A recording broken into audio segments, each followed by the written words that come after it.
Welcome back to the weight room. We have another great episode, another great guest, Brian Carroll, coming on.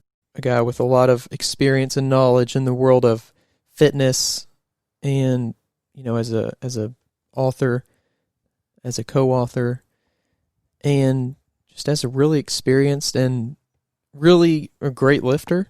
It's going to be a great episode, so stay tuned. Hello. Hey.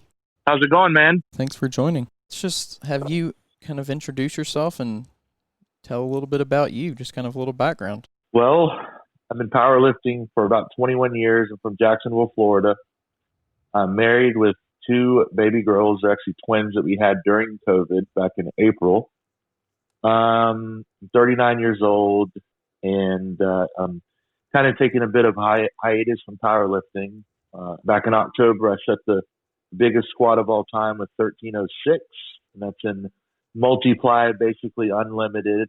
So if you want to compare the different levels of powerlifting, you have raw, which people believe you shouldn't, wear any gear, but you can still wear a belt and knee sleeves and wrist wraps. And then semi-equipped, where you wear knee wraps and a belt and maybe use a monolift where you don't walk the weight out. And then from there, people, wear single-ply gear, and then I lift in multiply gear. So you have different, if you want to compare it to different types of racing, where you have no governors and unlimited, and you have limited. So I kind of lift in the unlimited, and I've been doing that for about 21 years now. And I've competed in multiple weight classes. I've competed at 181, 198, 220, 242, 275, and most recently at 308, where I hit that all-time world record, which I did that in the 308 weight class. There's one more weight class heavier than that. That'd be super heavyweight. But I actually set the 308 squat record and the super heavyweight one for the biggest one overall recently. But I've written a couple books, one called 1020 Life, which is basically my strength training programming. And we'll talk about that in a little bit. And of course, Gift of Injury with Dr. Stewart Mcgill. And so I've been kind of working in the industry for a while now. I worked as a massage therapist for a bit, work as a trainer now, and a consultant mainly is what my main job is. But I'm glad to be here, and we'll have some fun talking about some of these different topics. But that's me in a nutshell. I work with NHL players, NFL players, Major League Baseball, NBA, UFC, the different fighting divisions and federations. And then I work with average Joes that have back pain or just want to get stronger. I have fun working with people that don't really necessarily have a big athletic background, but they want to bench 315 for the first time, or they want to bench 405 for the first time. So I have people that fly in every week to work with me because they want to bench 405, and they think I'm the person to work with to get it done. So I got a pretty interesting life these days. I'm 39 now, but let's say when I was 20, when I was trying to figure out what the heck I wanted to do with my life, I didn't have an idea, and I still really don't know exactly what I'm doing, but I'm kind of figuring my way through it. And I've gotten fortunate. I've been lucky a few times with some contacts that I've made, but just hard work and just kind of figuring it out as I go. I've made a lot of mistakes, which we'll talk about, but that's how you learn. So it's been an interesting path, to say the least. How about that? Where did you get into the world of fitness, if you want to call it that? When I was 16, the day I turned 16, I joined the local health club. Before then, I'd been training at home. I had a weeder set up with the concrete weights. I trained by myself. When I joined the gym, I had some mentors, one by the name of Skip Sylvester, that helped me out, showed me what I needed to do in the gym, do basic compound movements, bench press, squat, deadlift, overhead press. From there, I started doing some local bench press competitions, and I just fell in love with powerlifting and strength training. I had a brief foray in bodybuilding where I competed in a couple of bodybuilding shows. I didn't necessarily like the diet and having to do all the cardio and, getting really small to get on stage and everything that went on with that. I did it, so I could say I at least participated in it, but I knew that strength was what I enjoyed more. I was naturally good at it. I benched around 350 at the end of high school, and then by the time I was 19, I did a 405 press at about 180, 185 or something like that. And from there, I started squatting heavy. I started benching heavy. The same guy, Skip, talked me into doing a full meet, Skip Sylvester. And early 2000s, man, I really dove in head first. And I was lucky to have people in my corner that helped me learn what I needed to learn and showed me the ropes, so to say. But a lot of it was just kind of falling into it blindly and making mistakes and just learning and adapting along the way. You know, I went to massage therapy school in 2002, and I knew I didn't want to do massage therapy full time indefinitely, but it was another tool that I was able to utilize on my belt. That it taught me a great deal about kinesiology and anatomy and physiology and things of that nature, which have helped me along the way. So I had a good basic understanding of anatomy and such, which has led me to working on people now as a Mcgill provider in Florida. So I do all kinds of different things. And, you know, it's funny, I was working on some video for my intros on YouTube. I've been on YouTube for a long time, but I've never really actually tried to establish a big following there or anything. I just would put lifting videos up and some content, but I'm going to be better about that going forward. Anyway, I was telling my brother what I was trying to do with the 10-second opening to every video. And I said, okay, so lifter, author, coach, speaker, and then student.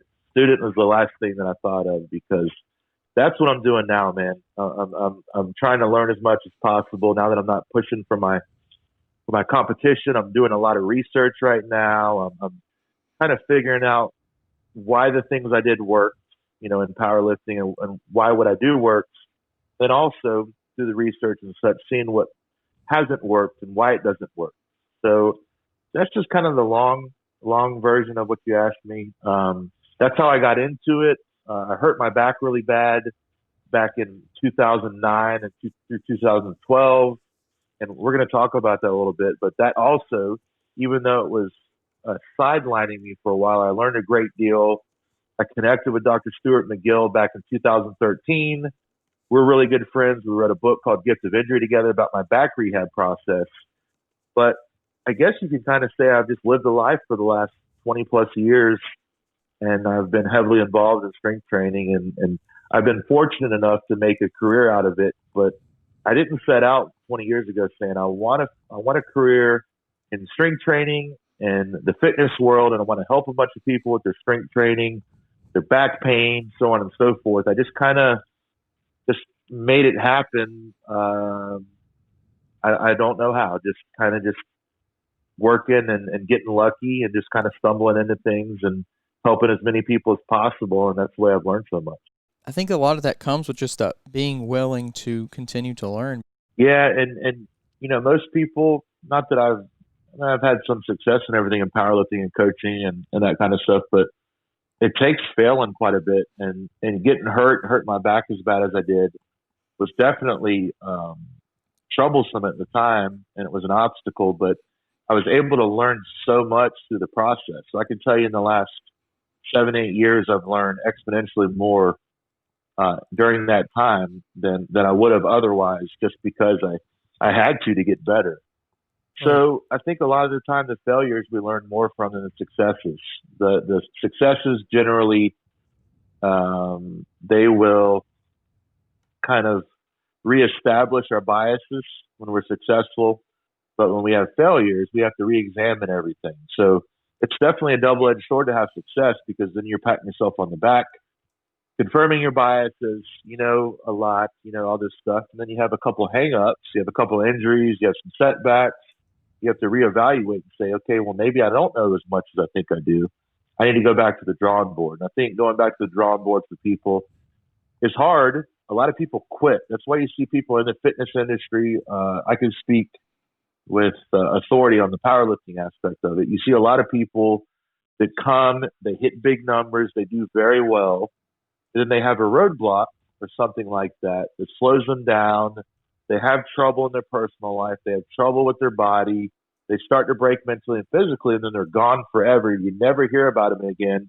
Then they move on to the next great thing. And they're doing that for a while. They struggle, they move on. So definitely with powerlifting, you see the people that stay with it for a long time, those are the people you want to listen to because they've been through some stuff, they've overcome it, and they moved on and gotten better because of it. So I guess I'm kind of rambling at this point with some of that stuff, but I've learned a lot, and a lot of it's been the hard way. But I think that's good for people. The pain grooves that are built in your brain through things that aren't so comfortable stay with you, whereas the things that don't feel as painful, the pleasures, if you will, the successes, like I said, they just confirm your biases, and you don't necessarily grow from that. Yeah, I completely agree. Going back to kind of the beginning where when you started powerlifting a little bit, was it something that came natural, not as far as like progressing, but as far as like the idea of lifting heavy? Was that a natural thought, or was that something that, when you started lifting, it was more like, okay, I just want to, get big? Well, I was small. I was extremely small in ninth grade. I was like 5'1", 110 pounds. So that made me a potential target for bullies. So I was a little guy. So initially, I just wanted to lift to get bigger. And once I started to lift, I just fell in love with it. And after a little bit of time, I did feel that I had a knack for getting stronger. I did love the process. But I loved everything about the lifting, the way it made me feel, the attention from girls, the attention from peers, that kind of stuff. But I wasn't necessarily really gifted at it right away, but I just knew I loved it. And I think that, I was talking with a couple people the other day. This is going to be kind of a rabbit trail off of what you said, but I think it's important. A lot of people take for granted the consistency that people train and think that, okay, well, everyone trains that consistently.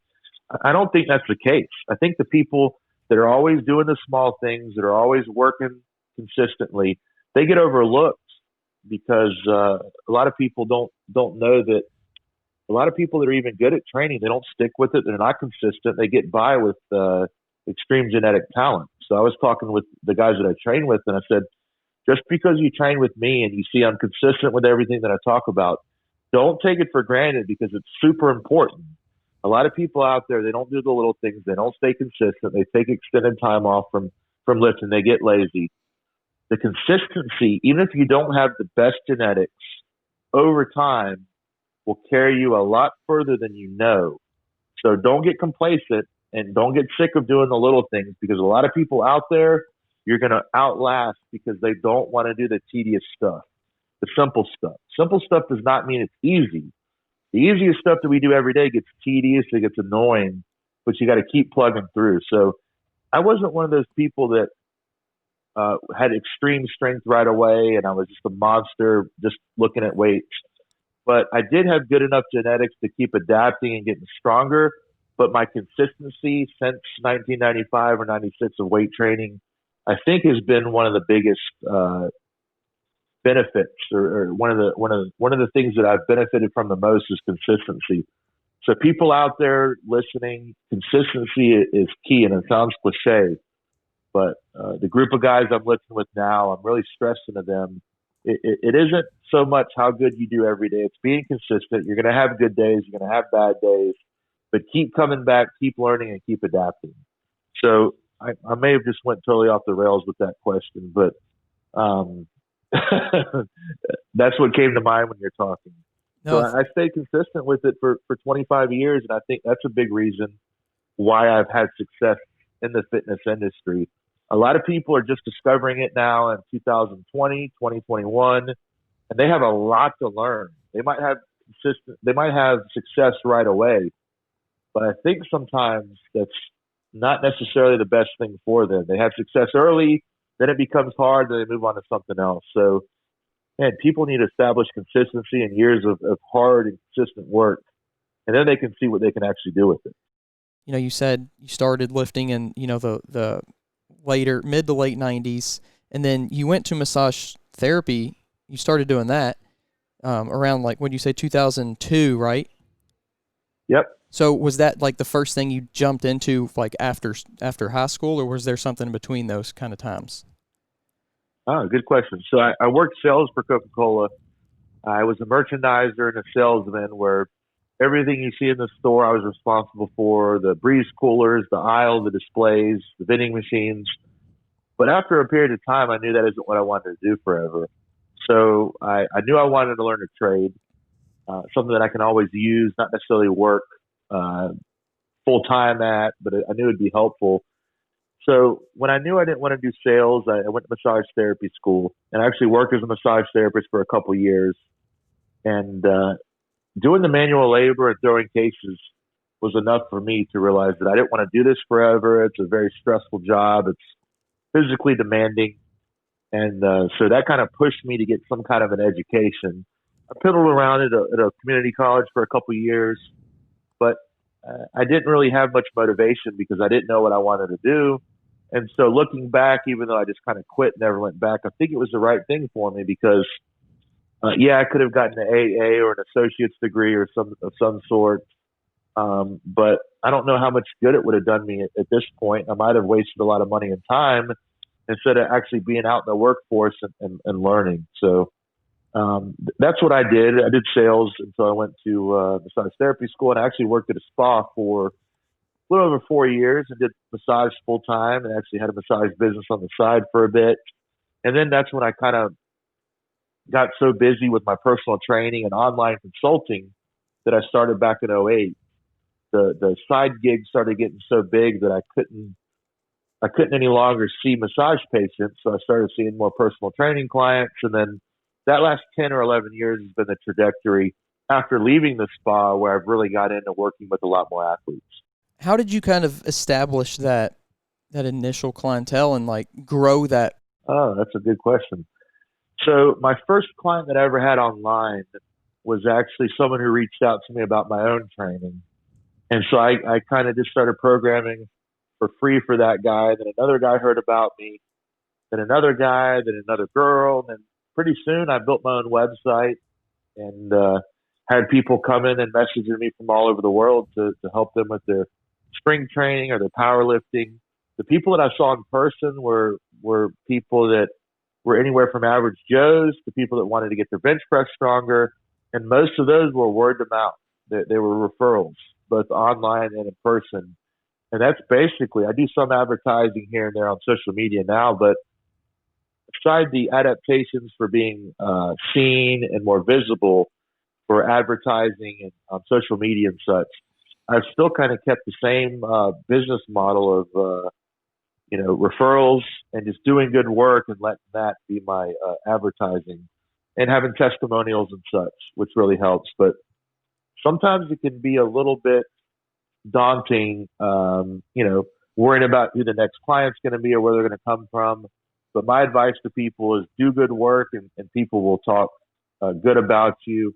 And eventually you'll have people hearing about you from other people and they'll be looking you up. And it just takes time to build a business. I think that's one thing that I didn't understand at the time. I'm like, I only have 4 clients right now, but it takes time. And if you work hard with those 4 clients that you have, it will grow. You just got to give it time. Where did that first like professional athlete client come from? It was basically random. I watched him fight in the UFC, and he happened to be at a powerlifting meet. He actually fought for the title in 2006. A couple years later, I saw him, and I just walked up to him and said, "Hey, I saw you fight for the title back in '06. I've always been a big fan of your fighting and everything." And we basically just hit it off, and he happened to tell me that his back bothered him. So I told him, well, I can help you with your back, and you're still trying to fight. Or you're still fighting, I should say. So let me give you help. So I gave him help with this program. I showed him some stuff for his back. And, you work with one, they tell someone about you. It might take a little bit of time, but it started growing for me. And just a couple of weeks ago, I traveled down south to see an NBA player, and then I got to meet 2 more athletes just from being down there working with that person that I've had contact with since and filmed content with them and everything. So it's one of those things that you get lucky sometimes, but if you do good work, people will talk about you. Just like if you do bad work, people will talk about you. So I've always tried to do more good than bad work, obviously. So obviously it sounds silly to say that, but the first athlete, I just walked up to him and started talking to him, and I didn't solicit myself. I didn't try to sell them on a training package or anything.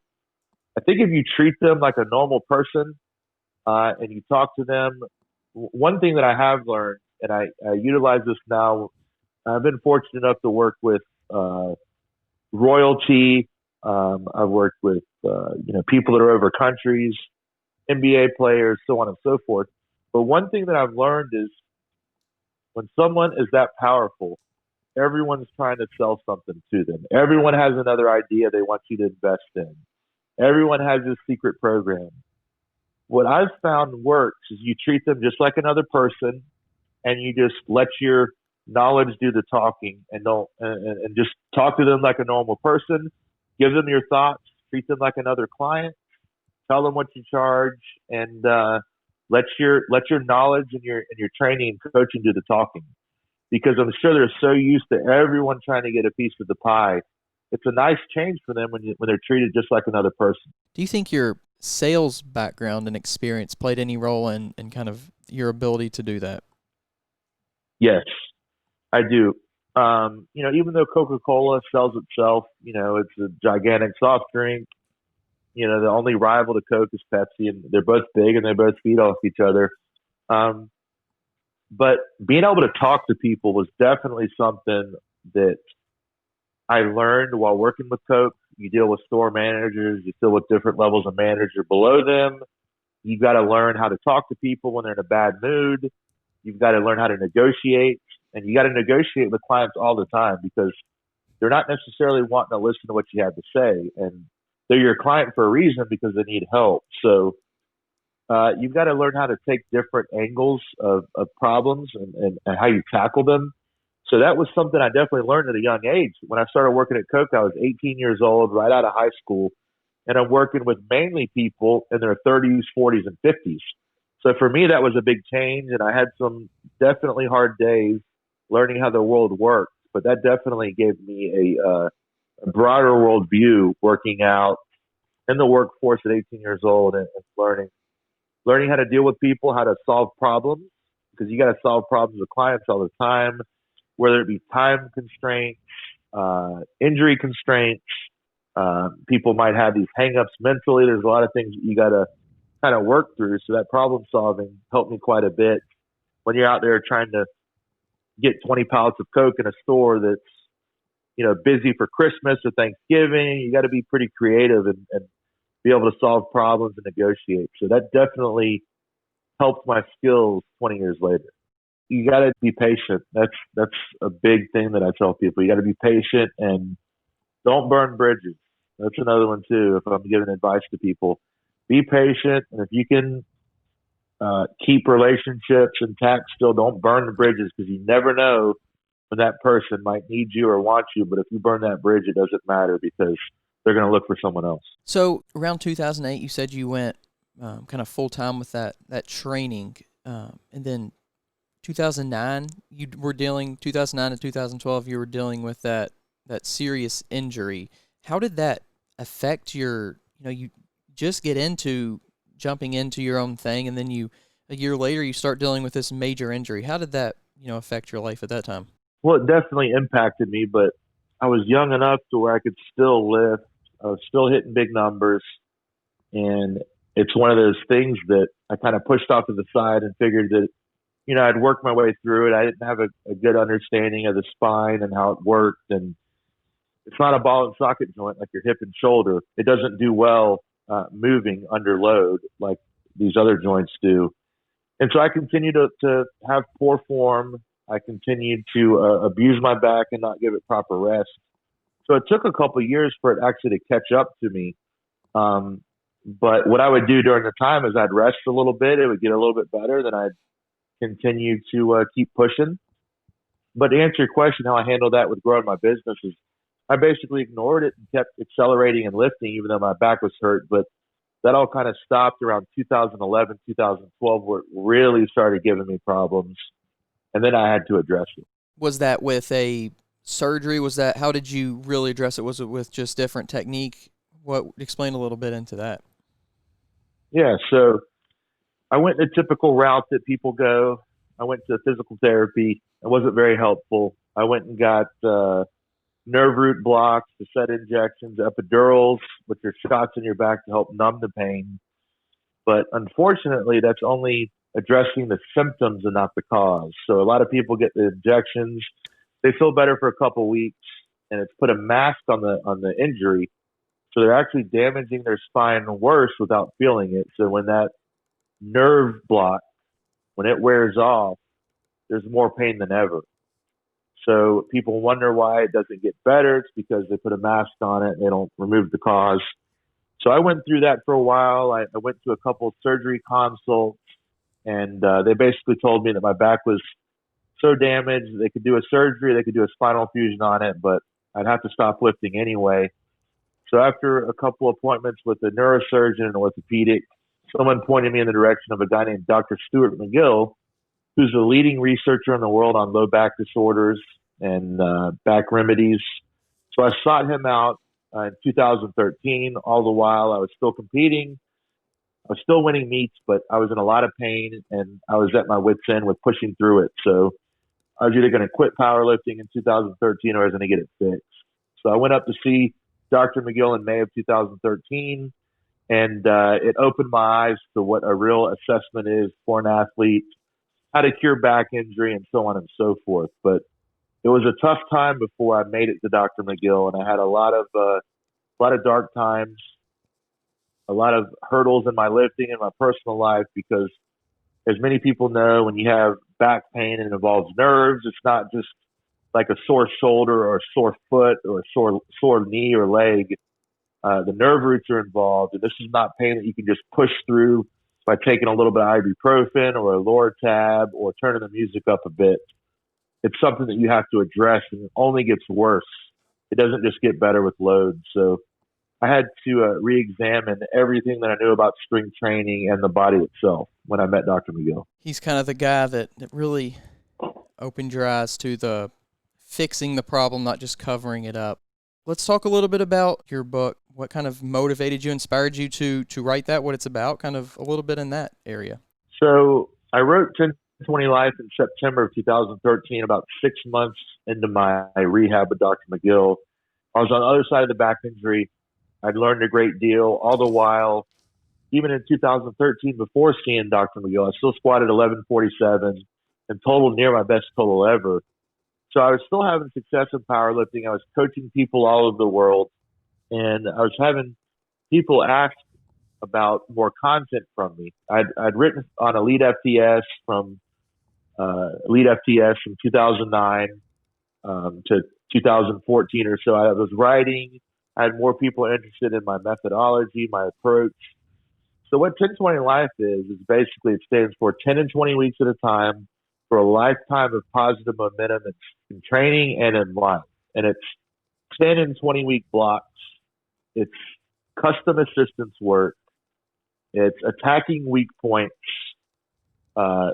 shoring up your strong points, attacking your form, attacking your loads, and doing it in a way that's sustainable. There's a lot of programs out there that can get you strong in a hurry, whether it's the Russian or Bulgarian or the Smolov or whatever it may be, where it's high frequency, high intensity, high volume.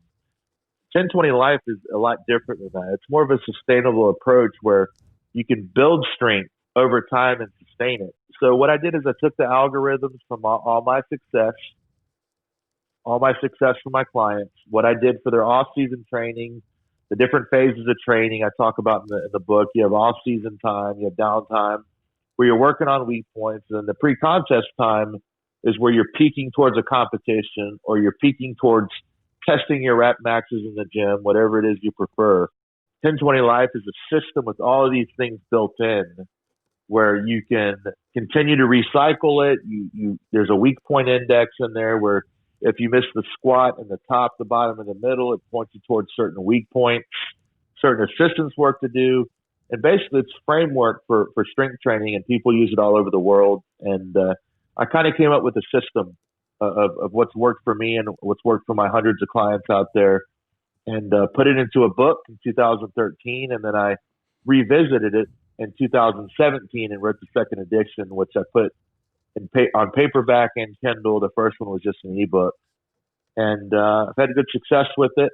And I didn't just take the things that I knew from my training, but I incorporated some of the stuff I'd learned from Dr. McGill along the way in that year leading up to writing the book. And it kind of brought me full circle and filled some holes in my game that I had up until that point.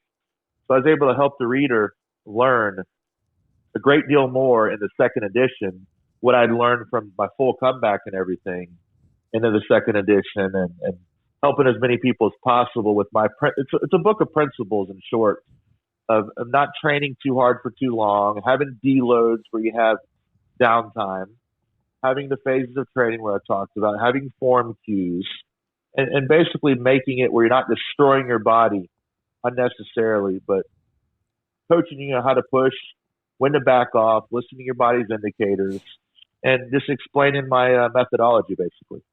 What's the 10, 10, and 20 differentiation? The 10 and 20. So ideally, you'd have 20 weeks to compete for a strength competition. That's what I found. 20 weeks is perfect. You have approximately 10 weeks off season, approximately 10 weeks pre-contest. But not everyone can work that out in their schedule. So that's why I say 10 and 20 weeks at a time. Ideally, you'd have 20 weeks, but you do 10 and 20 week blocks throughout the year. And that's how it doesn't have to be exactly 10 weeks. It doesn't have to be exactly 20 weeks. It could be 12 weeks, it could be 24 weeks, it could be 15 weeks. But I found at least 10 weeks is the minimum that I've found to be able to peak or make progress in the off season. So 10 weeks minimum, ideally 20 weeks at a time to move forward with positive momentum in strength training is what I found. Makes a lot of sense. So is this basically if somebody decides, hey, I want to be a client of yours, is this something that you go off of, like, you say, hey, this is what, this is my method. This is how we're going to do it. Do you recommend they, get a copy or at least, get the ebook or something like that or go along with you, or how does that kind of work? Yeah, that's a good question. So when I wrote the book, of course, I wanted to, have it real black and white, really binary. This is what I'm going to do. It's in my book. But I've realized since then that everyone responds so differently. So in short, yes and no. So yes, they should read the book because they're going to need to know the why behind why I do things, the reasons why I have phases of training, why I suggest deloading. For example, bones take longer to heal up than other tissues. So your muscle could be ready in 24 to 48 hours, but bone, specifically vertebra in the spine, they take about 5 days to heal up and callus over and stiffen again. Someone that pushes load too often, multiple times throughout the 5 days, are creating micro and then macro trauma to the spine. And then eventually you can have end plate fractures and disc bulges and all kinds of different things that come from too much load too often. And that's what we know about back injury. It's not necessarily the heavy load. It's moderate load too frequently over time typically is what damages an annulus, which is the ring of the disc, and creates weakenings in it and eventually disc bulge and such. But the load is key. So when I have people that want to train underneath me, I want them to understand the 5 basic principles of 10/20 life. And to going through those is form and form cues, a specific warm-up strategy that's custom to your needs, having phases in training, proper deloads, and always leaving something in the tank in training. So that's not training to failure is one of the 5 things that I advocate. So once they learn that, the framework behind everything, then when I send them a program, they can understand why I only have them going to 70% this week or 75%, and why we don't always go to 95 and 100%, because you only have so many big lifts in you per cycle, per year, in your lifting lifetime. So you want to be very strategic for when you utilize these lifts.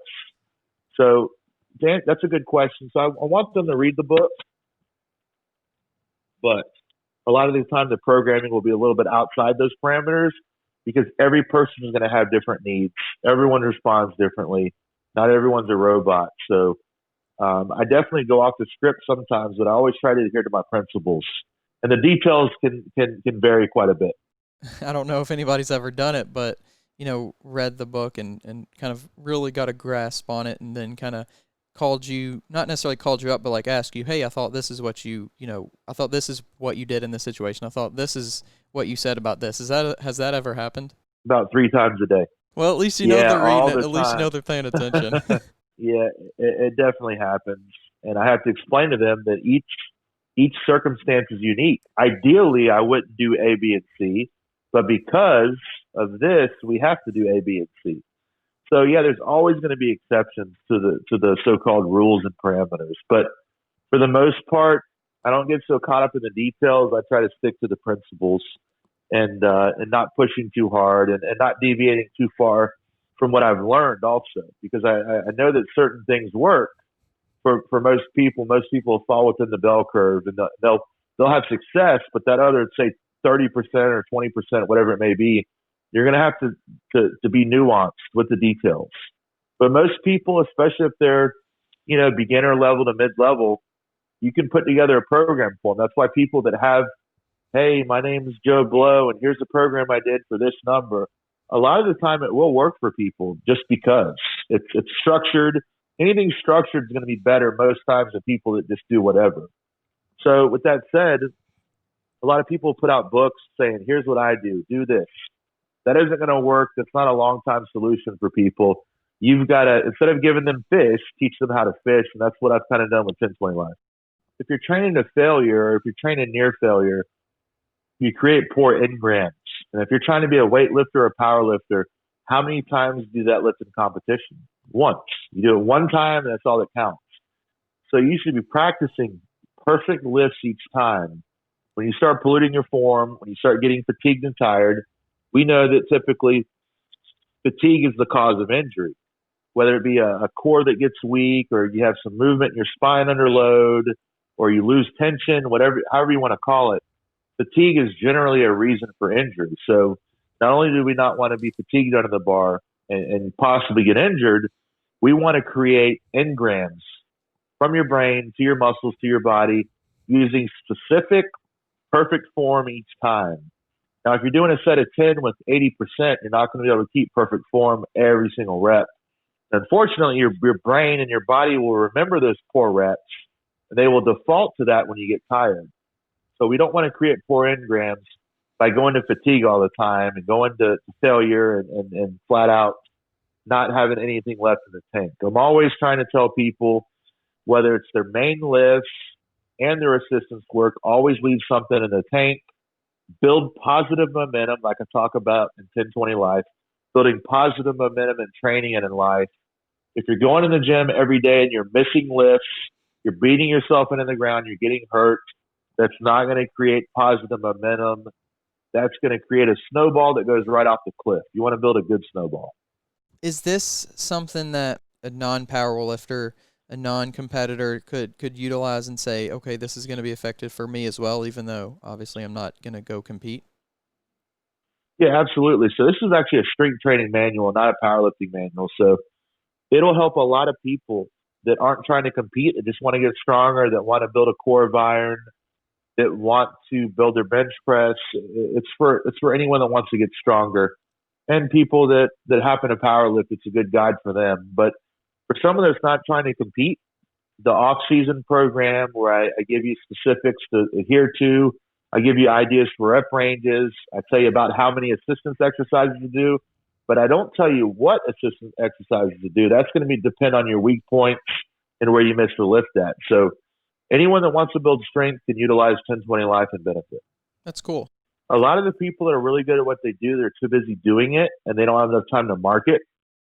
You know what I mean? Like, there's a lot of people that I know that you don't see a bunch of stuff from them online, but they're so busy every day with seeing clients and seeing patients that they don't need to market. Everything is from a referral based type of business that they don't need to market out there. But you see other people that aren't good at what they do, but they have a big marketing machine behind them, and you see them everywhere, and you're like, oh my gosh, this guy must be good. You know, I see his stuff everywhere.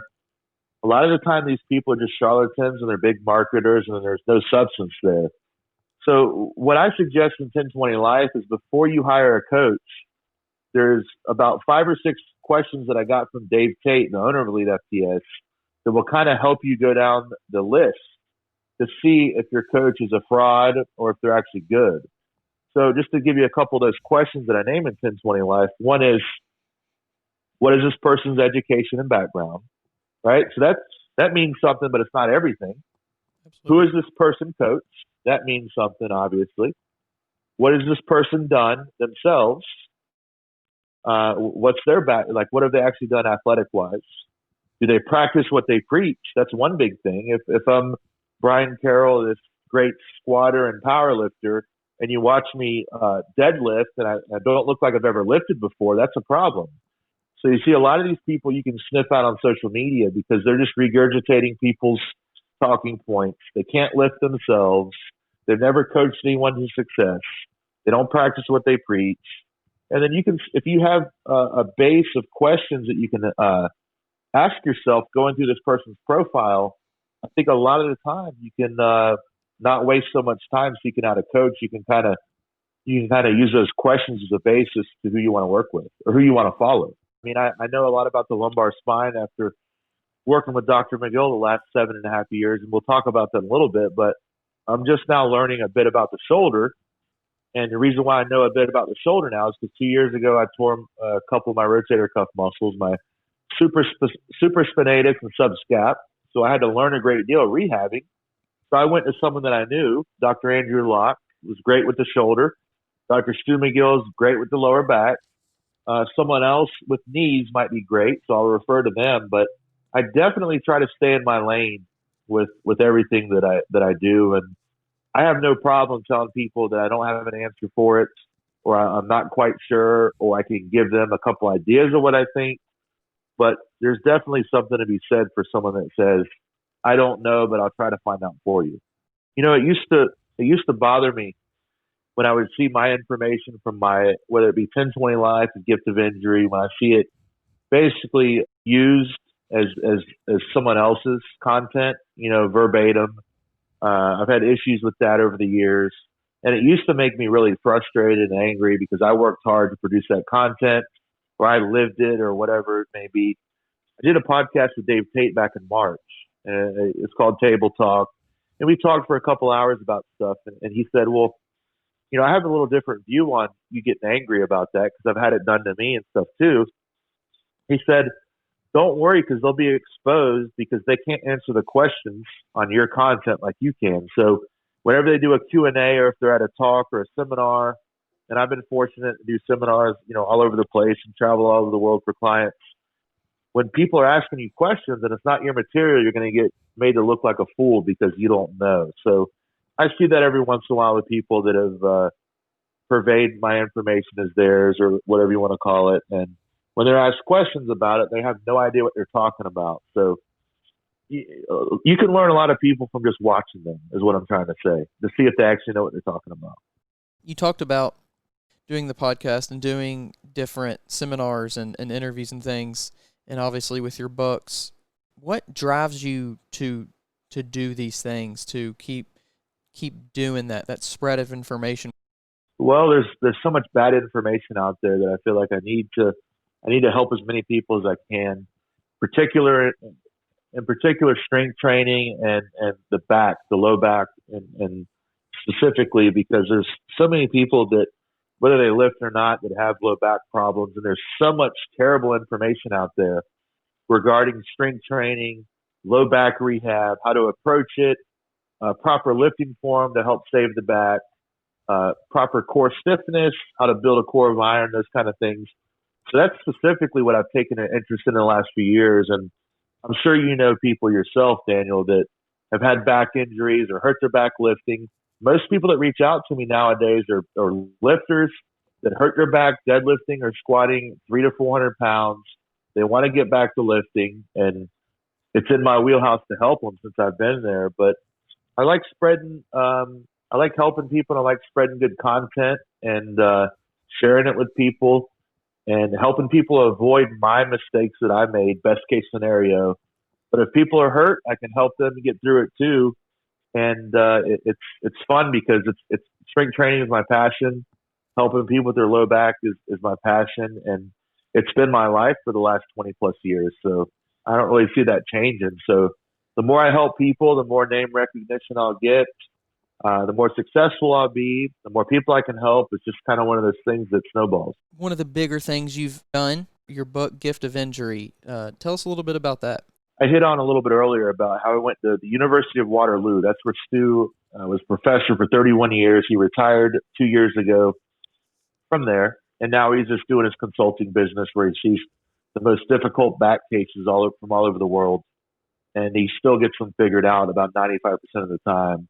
So I went to see him for a back assessment. Now, this assessment is 3 to 4 hours. I think we spent 5 hours in total at the university. This assessment's unlike any type of physical therapy or doctor meeting that you'll see because it is extremely thorough. Daniel, have you ever been in physical therapy before from the doctor? Luckily, I have not. So it's not one-on-one. There's generally other people in the room. Physical therapists, even though they have a doctorate now, they have to be so well-versed in everything they do. They're not really good at anything. They're just good enough with the foot, with the ankle, the knee, the back, so on and so forth. There's a lot of things you got to learn. So I'd already been through physical therapy, and the assessment that Stu does and that I do, he's taught me, is thorough. It's extremely thorough. It's psychological. It's obviously physical, mostly physical. We come to the precise diagnosis of what causes your pain, how to get pain-free, so on and so forth. So when I met Stu May 1st of 2013, my back was really jacked up. I had flattened discs that really didn't even exist anymore at L4, L5, L5S1.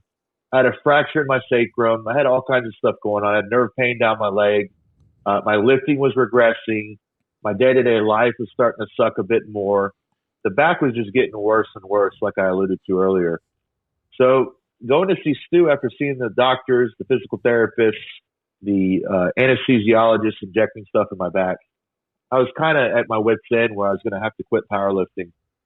And it was affecting my personal life and my business too. Like you asked me earlier, after a while, it got hard to work in the industry when I'm trying to figure myself out. But I think a lot of people in the industry are kind of beat up and they're too busy.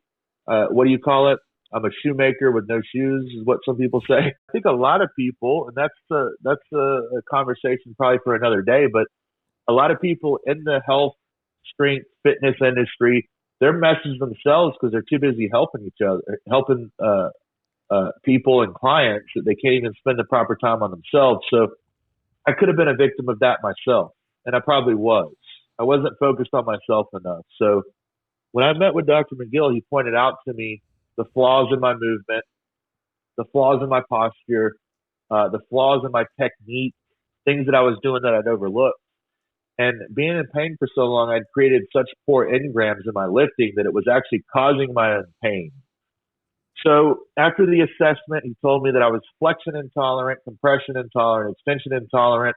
He made me well aware of how to avoid those injuries, to let the injury heal up and not continue to sensitize my nerves and pick the scab, as we call it. So I had a good understanding. And so we're meeting for that day. He showed me how to get out of pain, showed me the McGill Big Three, which are 3 exercises to help stabilize the core. He showed me how to correct my form on things, certain carries, different core work, so on and so forth. At the end of the meeting, he told me, I feel comfortable on getting you out of pain, but you need to quit powerlifting because you have substantial damage to your spine. And if you keep going, you could have a really bad life ahead. And I stopped him there and I said, well, you've already said you can get me out of pain. Just to let you know, as I looked at my wife and looked back to him, just so you know, when I get out of pain, I'm going to get back to lifting. And he goes, well, if you're my son, I'd urge you to retire.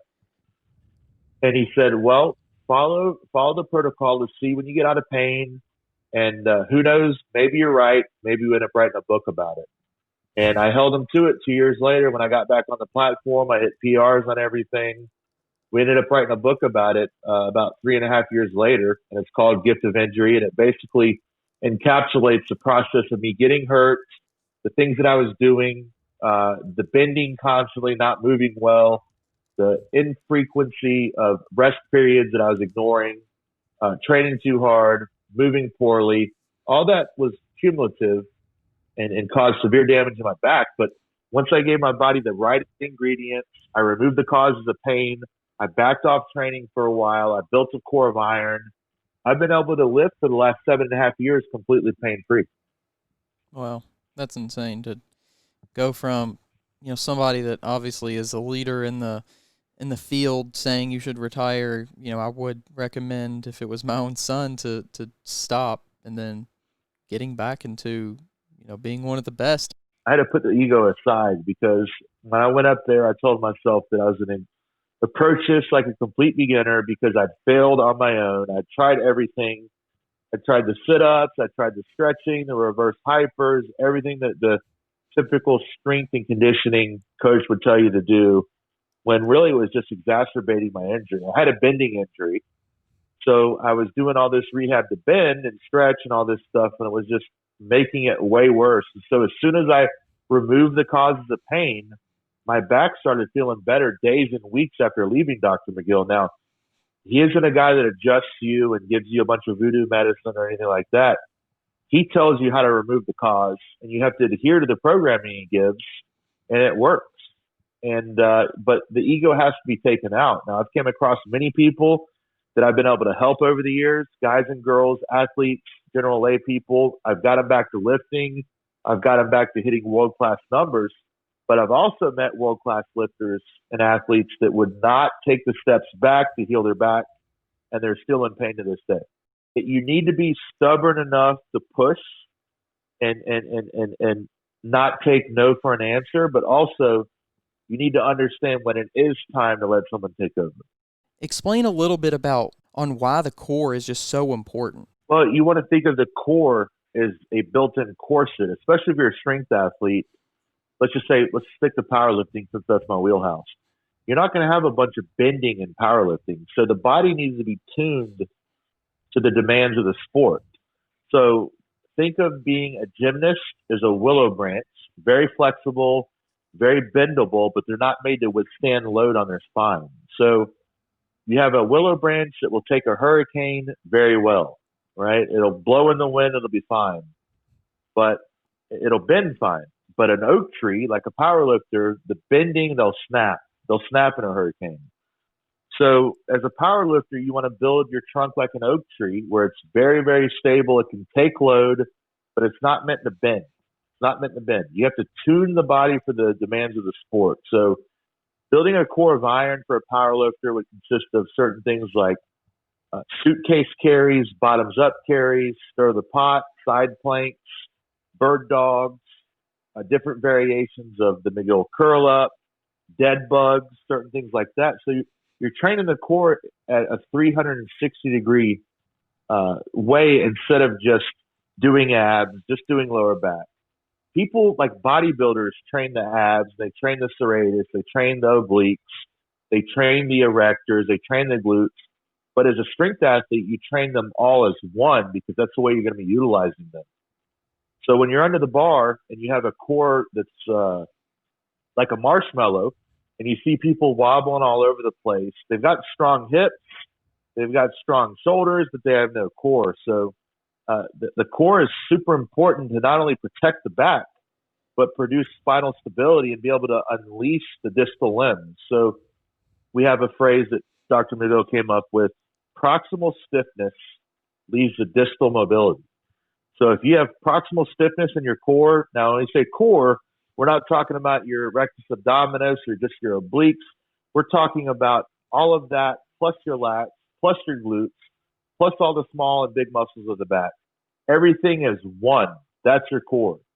So we want to use that as one and not isolate it like a bodybuilder would. You got to adapt your body to the demands. If you're going to be a long distance runner, then you got to adapt it for that. If you're going to be a explosive strength athlete, you need to adapt your body to that and give it time. And that includes building a core of iron, but also includes rest periods. You know, you're not just adapting your muscles and tendons, you're adapting ligaments and bone, your central nervous system, so many different systems of your body, how to maintain blood pressure, under load, stiffness, and that's going to adapt your heart too, to being used to exerting really quick and letting go. That's the opposite of an endurance athlete. It's slow and steady for a runner. A powerlifter is boom, like a drag car, then it's done. You Right. try to take a drag car and try to take it on the on a Baja race or the Le Mans, it's going to explode on the second lap. Now you've got to deal with variables, real life variables in real time, where things aren't always going to be perfect. Going back to the analogies and stuff, in Gift of Injury, there's a good one that Stu wrote. It says, you don't bring a St. Bernard to the racetrack like you would a greyhound. What you will get is a broken dog. You've got to be realistic with what you're trying to do with an athlete. And obviously a St. Bernard's not going to beat a greyhound around a racetrack. So you've got to be realistic with your goals. Right. It could be for strength training. It could be for bodybuilding. It could be for basketball, football, baseball. I mean, you can't make someone that's 5'7", 6'7". Right. You know what I mean? Like, you got to be realistic. But with that said, there are adaptations you can make and adjustments you can make where you could end up surprising yourself. But you got to look. When I assess someone for their back or assess someone for powerlifting, I start with very basic fundamentals. If someone comes to me and they're like, Brian, my lifelong goal is to squat 800 pounds. What should I do? Well, I'll do an assessment. Where are you at now? Well, I'm squatting 405. Okay. So let's not even get under the bar yet. I want you to stand on one leg for 30 seconds. And they can't even do that because they have no foot athleticism. They have no core stability and they have no balance. So how are they going to be a world-class squatter if they can't even stand on one leg? Right. Okay. And then I'll have them do a couple core exercises. How are you going to be a world-class squatter when you have no core stability? So it's a basic stuff that I break them down to.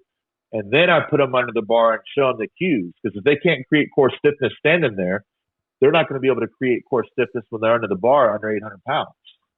So those are like some of the things that I look at. Every person is going to be different. So that's why assessments are huge for people. And I definitely think that a lot of people don't understand that.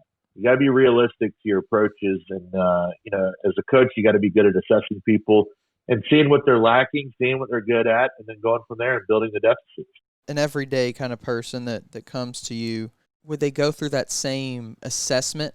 Well, like if someone wants to come to me and they're like, I've never benched 225 before, what should I do? Well, I'll give them an assessment to see what their grip is, their balance, their tricep strength, their bench press strength, of course. We're going to see where that is. But it wouldn't be like a thorough assessment as if someone's trying to be a world-class athlete. Everyone's going to be specific to that client. Now, obviously, if someone comes to me for a low back issue, a disc bulge at L4, L5, that's going to be a different assessment than someone that wants to create upper body strength. It'll still have to do with core stability and the approach, but it'll be tailored to the bench press and overall fitness versus someone that's in pain. So it's going to depend, but there's definitely an assessment that goes on with anyone that I work with. Gotcha. I'll watch them walk. I'll watch them move. I watch their head position, especially if they're in pain. Because generally people that are in pain, back specifically, they stay in pain for a reason because the way they sit, the way they stand, the way they bend, the way they move. So that's definitely something that has to be considered for people in pain. And posture too. But someone who just wants to bench press bigger, it's usually the typical stuff. They don't have a core. Their bar trajectory is bad. They bench like a bodybuilder. They try to touch it at the top of the chest. So we'll start over just an empty bar. I'll show them the form, how to utilize their whole body for the bench press, so on and so forth. How do you continue to grow that knowledge base? Multiple things. I still study. I mean, Dr. Mcgill has 31 years of work that he worked with strength athletes and the lay person and everything in between. He worked with George St. Pierre in his title reign around 2010. So you name any sport, Dr. McGill has worked with them concerning the spine. So all of Dr. McGill's research, I'm reading one of his more clinical textbooks called Low Back Disorders, 3rd edition. It's a heavy clinician's book for physical therapists, but it's something I'm going through now and understanding the studies and the science behind all the data that they have. So I study things like that. All of Dr. McGill works over 30 years. I haven't got through probably 1% of it, so I know very little compared.